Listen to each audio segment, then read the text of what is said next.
मानसिक शक्तियां देखते हैं।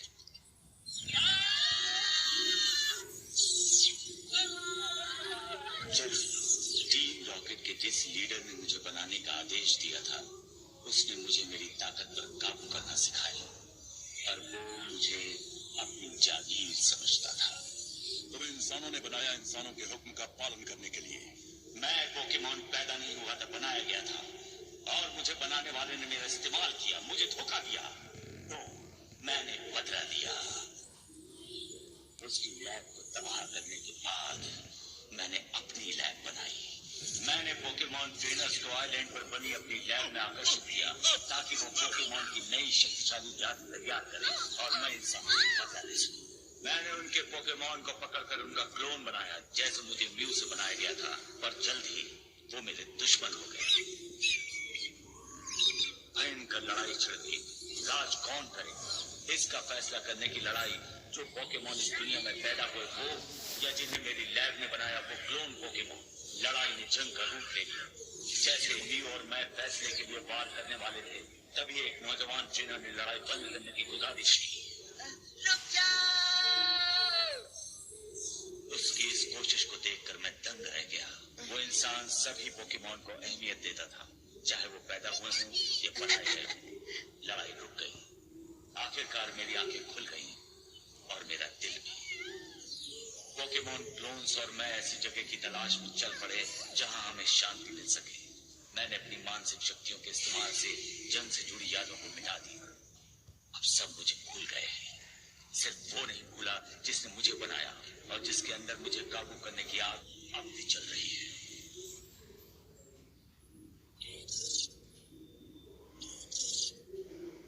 ये जोटो रीजन के वीरान इलाके की लाइव सैटेलाइट पिक्चर्स हैं। खराब मौसम होने की वजह से इंसान वहां नहीं रह सकते। अब आगे देखिए।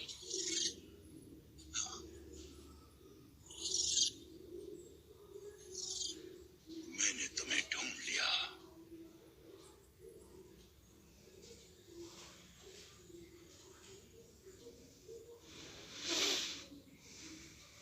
ये जगह बहुत सुंदर है, पर मुझे तय करने का क्या हक है? मैं इस दुनिया का और इसकी सुंदरता के बारे में क्या जानता हूँ? मैं बाकी प्राणियों की तरह नहीं हूँ। मैं इस दुनिया का नहीं हूँ। हम क्लोन्स हैं, नकल है, साइंस की देन है। हम ठुकराए हुए हैं।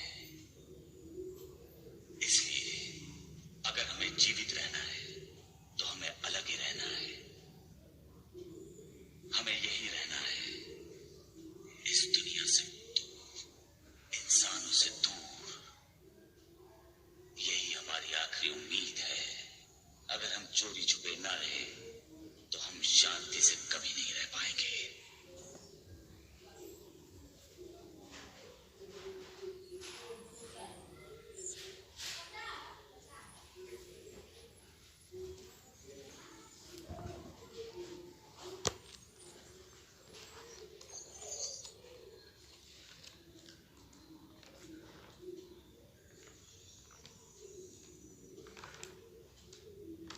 आज ऐश और उसके दोस्त कभी न भूलने वाले रोमांच की शुरुआत करते हैं। चलते चलते वो जोटो रीजन से दूर एक खुफिया जगह के पास पहुंचते हैं।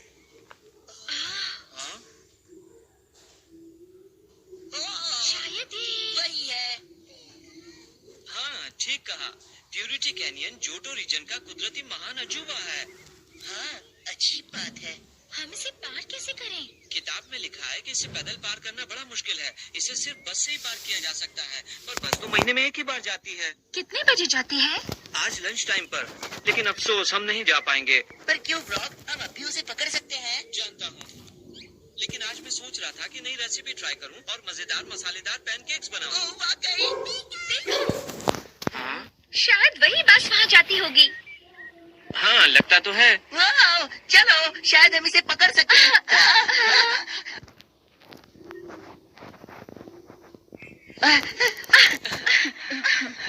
ओहो, बारिश हो रही है।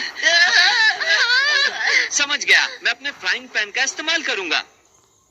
इसे छतरी बनाऊंगा। देखो देखो ये शैतान बारिश में कैसे भाग रहे हैं। सोचो प्योरिटी कैनियन आए हैं और इतनी अकल भी नहीं कि खतरनाक तूफान से बचने के लिए जरूरी शेल्टर ले आए। अच्छा हुआ मैं अपने साथ ये छतरी ले आया।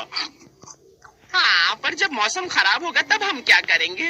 यही तो खराब मौसम है। और किसकी बात कर रहे हो? मैं बात कर रहा हूँ खतरनाक तूफान की। तूफान? इस गाइड बुक में लिखा है प्योरिटी कैनियन की भूवैज्ञानिक बनावट और वहाँ के वातावरण की वजह से मौसम का कोई भरोसा नहीं होता।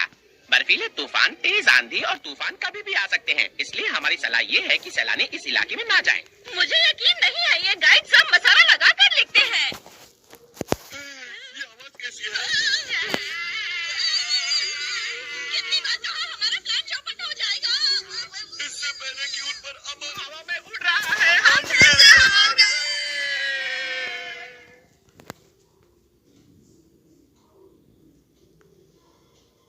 मुझे नहीं लगता कि इस महीने के सफर पर जाने वाले और यात्री बचे हैं। हालांकि अभी बस का समय नहीं हुआ है, पर ये बस भर चुकी है और आसमान पर बादल मंडरा रहे हैं। हाँ, ठीक कहा। अब हमें चलना चाहिए। बाय। रुको, हमारा इंतजार करो।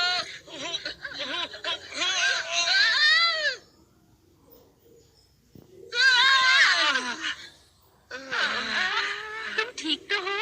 हाँ, अच्छा बताओ, प्यूरिटी कैनियन जाने वाली बस यहाँ रुकती है? हाँ रुकती है, पर अफसोस कि अभी अभी चली गई। बस को छोड़ो, अगर तुम भीगना नहीं चाहती तो मेरे करीब आकर फ्राइंग पैन के नीचे खड़ी हो जाओ। हाँ? जानती हो तुम्हारे दिमाग में क्या चल रहा है? मन तो छोड़ो। उस बस को पकड़ने का कोई तो तरीका होगा। ऐसे खराब मौसम में कोई तरीका नहीं। यहाँ पर हवा और बारिश का कोई भरोसा नहीं और ऐसे में रास्ते खतरनाक हो जाते हैं। बस को पकड़ना बहुत मुश्किल है और खासकर पैदल तो बिल्कुल नहीं। क्यों ना हम अंदर चलकर पानी से बचें?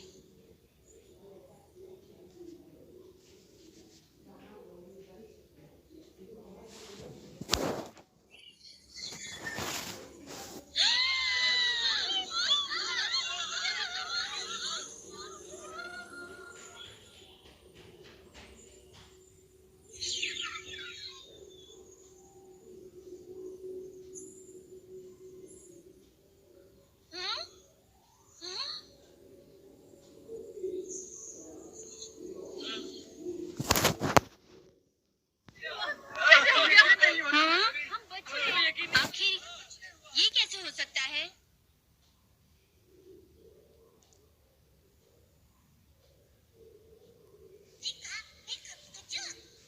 तुम्हारा मतलब मैंने इंसानों को क्यों बचाया? अपनी रक्षा करने के लिए। हादसों के बाद बचावी दस्ता यहाँ आता, वो हमें ढूंढ लेते और हमारी शांति भंग हो जाती। तुम्हें लगता है कोई और वजह है? मैं पिघल गया था। मुझे इन इंसानों की जान की फिक्र थी। फिक्र न करो, ऐसी कोई वजह नहीं थी। मुझे इंसानों से कभी लगाव नहीं हो सकता।